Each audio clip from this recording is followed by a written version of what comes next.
Coming up, the rescue crew are tasked to a young girl after she was found unconscious at school. Her level of consciousness right now isn't very good. Paramedic Barry Watkin and crewman Carl Taylor arrive to find one of their own in serious trouble. Oh, my hurts, man. And a woman drags her father from danger after he was seen drowning. He's been throwing it all up and but you can still feel it on his lungs. In code 1. Now, has that O2 come up? No, it's just barely coming up.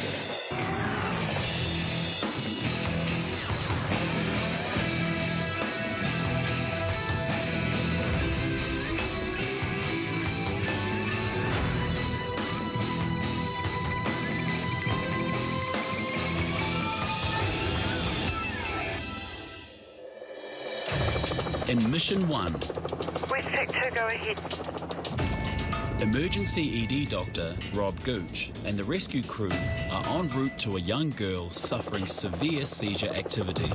Airborne Mechanics Bay, we've got 5 POB heading towards Whangamata and flight time 25 minutes.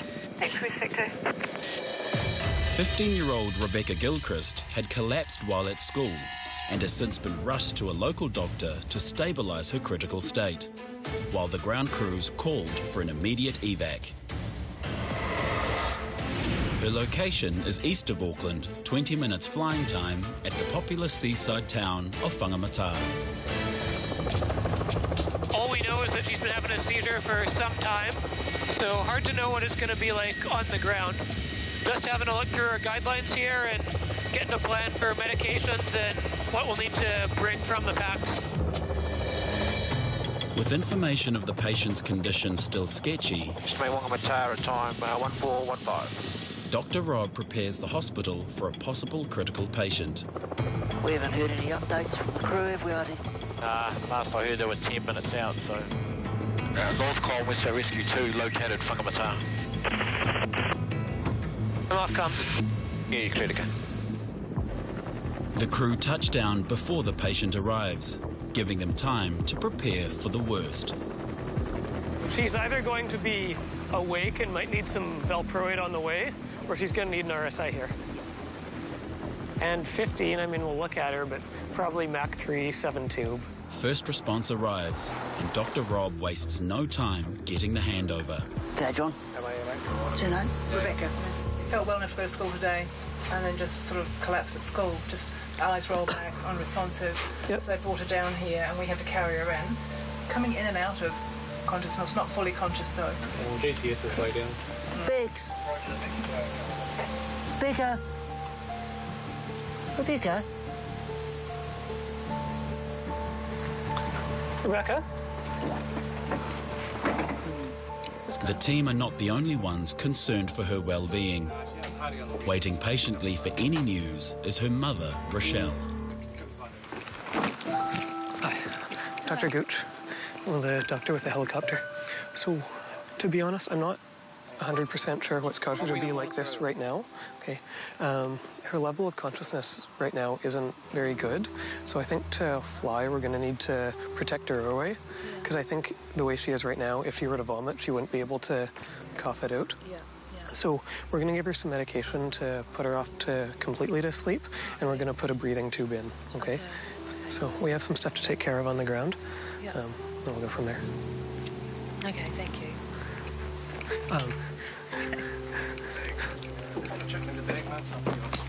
Yeah.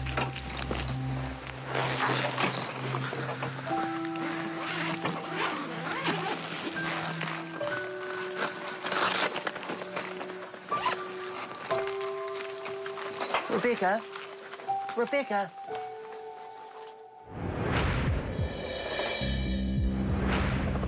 In Mission 2, crewman Carl Taylor and advanced paramedic Barry Watkin are responding to a Status 2 emergency. 37-year-old Derek Eady has fallen 5 metres off a roof while painting.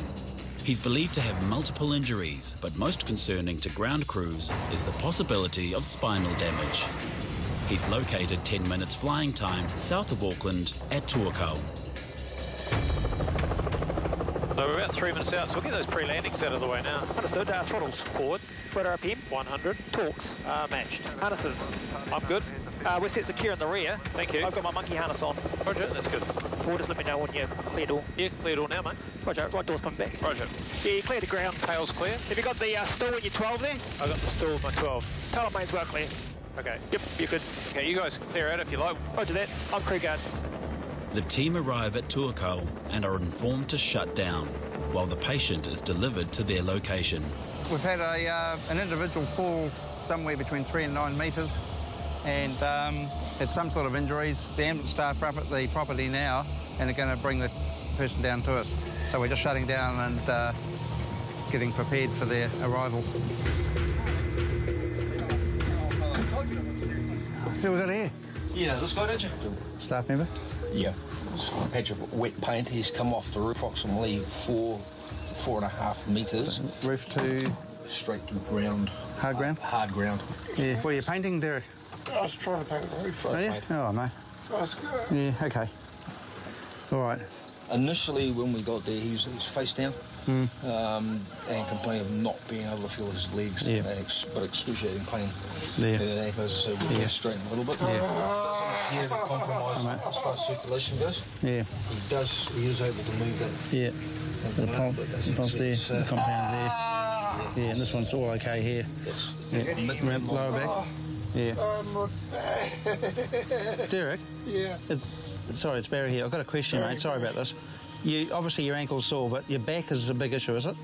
Oh, my back hurts bad. Lower back? Yeah. Okay. Bad. So probably transference of force.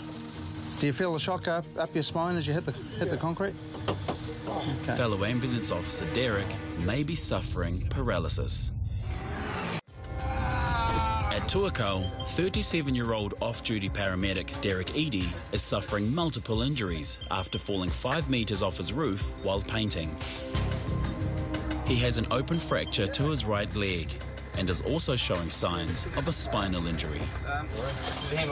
You've been happy with blood pressure and so on? Basics? All good? Okay. Last blood pressure 150, 100. Yep, good as gold. A close work colleague and friend was the first to respond. He's one of ours. He's also a diving buddy of mine as well, so it does obviously create a little bit of extra stress for our guys when you're doing it, when it's somebody you know and you know really, really well. But at the end of the day, we've got a job to do and we just do the job that's required. And the crew's #1 priority is to get him to hospital fast. It's a lot of discomfort with a nasty broken ankle and probably a spinal injury there too. 1, 2, 3. Actually, where's my sunglasses? I can give them to him. Derek, have my sunglasses for now, mate. Thank you. I want them back though, okay? Cheers, Barry. All right, mate.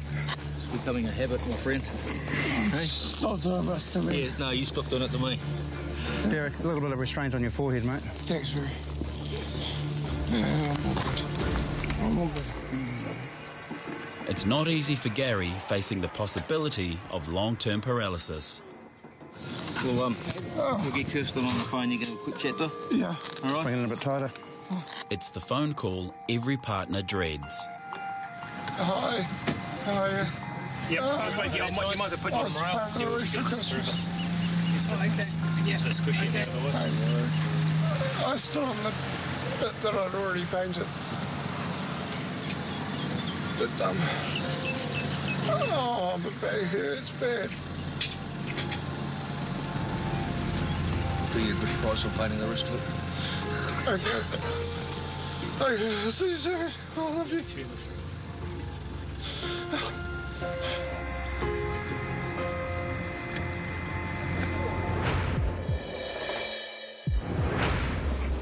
At Whangamata, paramedic Ross Aitken and Dr. Robert Gooch are very concerned for the well-being of 15-year-old Rebecca Gilchrist. And she was okay this morning, just collapse, maybe seizure, maybe not. Some rigors with you and fluctuating but poor PCS. Okay. The crew are still unsure as to the exact cause of her condition, but know the safest option will be to perform an RSI. I'm thinking RSI? RSI, yeah. I'll give Chris a ring. Dr. Gooch calls it in for a second opinion. Hey Chris, it's Rob. So, case I've got here, 15-year-old girl, unwell 3 days, collapse at school today, fluctuating GCS since then, but I get her about a GCS 6 right now. I'm inclined to treat her as a sepsis, but I think she needs airway protection to make it to Waikato. Yeah, for sure. Okay, bye. What do you want to do, Gooch? Do you want to RSI? RSI, yeah. It's all hands on deck to perform an RSI.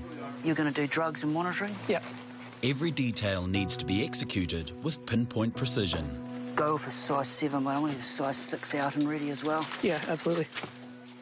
Medication will be given to stop her lungs from working by immobilizing her entire body. Eddie, we're going to hand ventilator to the machine. An old machine ventilator there. The crew will only have a 15-second window to manually circulate the air back into her lungs. 37.1. Okay, 116. So go through the checklist, prepare the team roles assigned airway operator. It's Ross. Drug provider. Me. Questions or suggestions? I'm happy. Checks complete. Ross, you happy? Yep. The clock is now ticking. Rebecca is no longer breathing. Okay, I've lost toes. I'm going to begin intubation. Yep.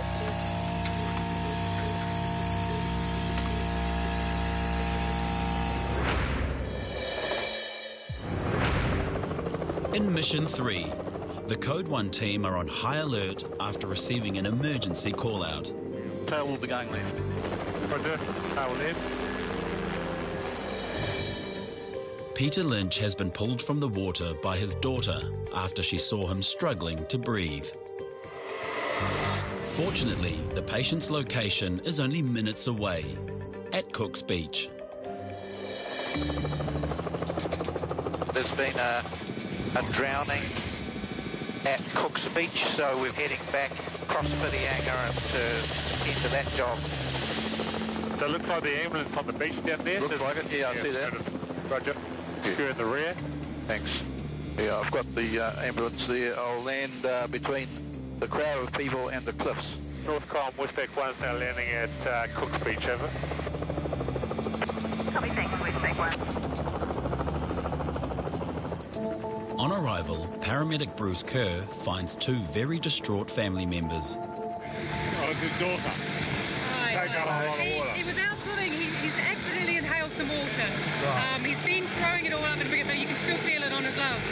And it's definitely not coming from the stomach because we just eaten and he's not blowing any of that up. So. Okay.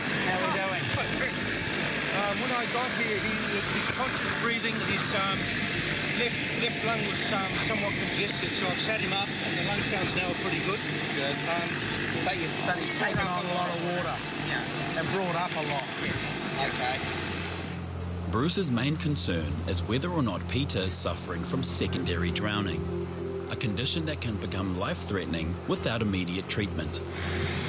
Did he vomit up the water or cough it up? Yes, he vomited. He actually vomited. I wouldn't know As long the as he difference. got it out. Coughed it up. As long as he got it out, really, is the main thing. Yeah. It just seemed very severe because we were probably 30 metres offshore and he was talking to me and then just started coughing. Right. So were you swimming with him? I was swimming with him, yes. Yeah. So when he started and they've been coughing, all right up until that stage? Absolutely fine. So it sort of put him off his balance, I guess, taking the water. Okay. The team must get Peter to hospital fast. We give you a little bit of extra oxygen. About to be transported to Middlemore Hospital is 37-year-old off-duty paramedic Derek Eady. We'll set secure in the rear. Roger. He has multiple injuries after falling 5 metres off his roof while painting. The only reason he's not alert is because of the analgesics he's been given. A very, very painful ankle fracture, and there's a lumbar vertebral injury probably. Something where they've got a compression type fracture. It'd be unusual if he hasn't. If it's bad enough to break a leg, hitting the hard ground, and that force transfers up the backbone, there could well be a fractured vertebrae there. And under the circumstances, it's never easy for the team taking care of one of their own. And obviously it's a bit more emotional for us. We always want to do a good job, but when it's our colleagues, our brothers, we We really want to do a good job. So this guy's he's doing all right. Okay, wires below us now. Yeah, sighted. .com, Westpac Rescue 2, landing Middlemore. Copy, thanks, Westpac Rescue 2. I'm going to go crew guard there, Paul. Ah, yes. Finally, Derek has arrived at Middlemore Hospital, where emergency doctors and nurses can fully assess the extent of his injuries. Hey, Derek. I won't come with you now, but good luck, eh? Nice to see you, man. He's an AMBO, so we a lot of us know him. He was up painting his roof and he stood on wet paint. It's a two-storey house, so he fell off the high side of it onto very hard ground. It was about a 4 to 5 metre fall, which is pretty bad. Quite a voyage of discovery that he's on now at the hospital, and I wouldn't mind betting there's going to be weeks of rehab. Attending to a near drowning is paramedic Bruce Kerr. Now, has that O2 come up? No, it's just barely coming up. He's very concerned that Peter's symptoms indicate that he's at high risk of secondary drowning. The fact of taking a big mouthful of water, some of it's probably gone into his lung. Well, we'll take him over to Thames Hospital for a check. His daughter saw the incident unfold and ran to his aid, dragging him to safety. We think the best thing is if we take him over to Thames Hospital. Yeah. So that's only an hour for driving. Okay. So that's not too far away, 15 minutes or so. Okay. Well, my mum's just got to get some shoes. Oh, okay. Can she go with him? Yep.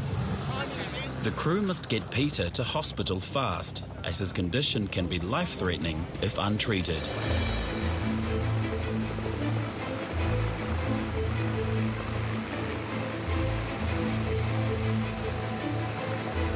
Secure shutting door. Coming up. Project 2. Peter here was swimming at Cook's Beach in perfect conditions. He'd been out for about 20 minutes with his daughter, and they'd swum quite a distance and were coming back. He must have just got out of his stride a bit or something and took a big gulp of water, which put him completely off balance.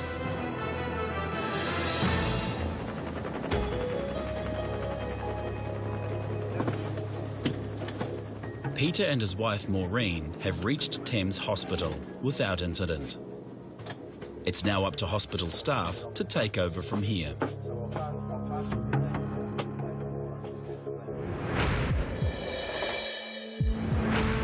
In Whangamata, 15-year-old Rebecca Gilchrist is undergoing a very risky procedure after she collapsed earlier today. Dr. Robert Gooch and paramedic Ross Aitken are performing an RSI, which will allow them to manually circulate oxygen into her lungs.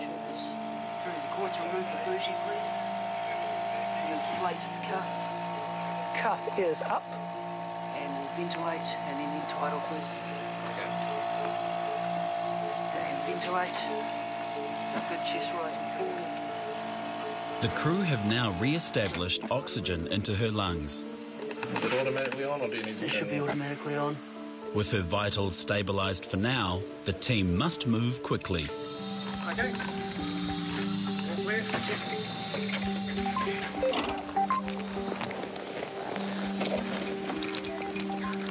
So she's asleep now, okay. She has a breathing tube in and we're breathing for her. Everything went well putting the tube in. We're gonna fly her to Waikato Hospital. They'll have a better look at her there and try and sort out what's going on. From the story, my best bet is this is something going on with a bad infection. Yeah. Okay, but from what I know, I can't pin down exactly at the moment. Her vital signs for the moment are okay. Yeah. It's now a matter of getting Rochelle's daughter Rebecca to hospital in time. 1, 2, 3. Where she can get the care she so desperately needs.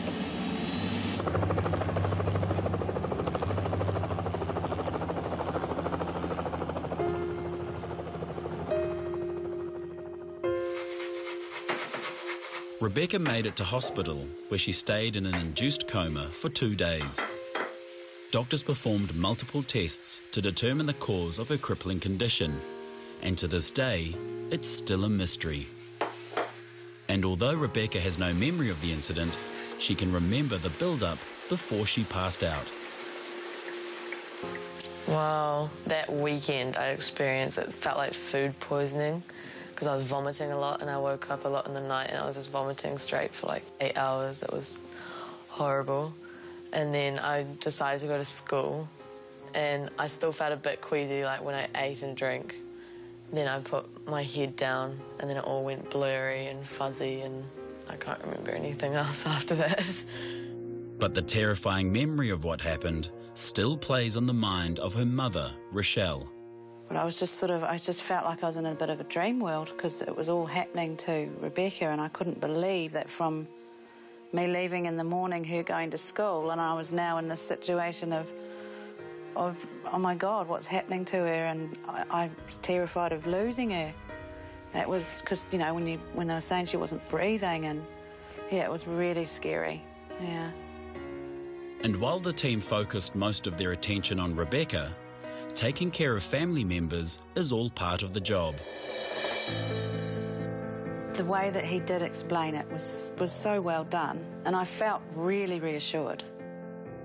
I never felt unsure of their skills or worried about anything. I felt she was really well looked after. And to watch them work as a team, you know, they each knew what they were doing and they communicated so well together, and they're amazing. Derek Eady fractured his spine and spent 4 weeks in hospital after multiple operations. He is now on the long road to recovery. Peter Leach was cleared of second-hand drowning and was admitted overnight and was later released the next day. For 16-year-old Rebecca and her mother Rochelle, the thoughts of their rescuers will always be with them. We were so grateful, and I would tell them how thankful we are and how calm they are and how reassured I felt. Yeah, amazing. I don't know what we'd do without them.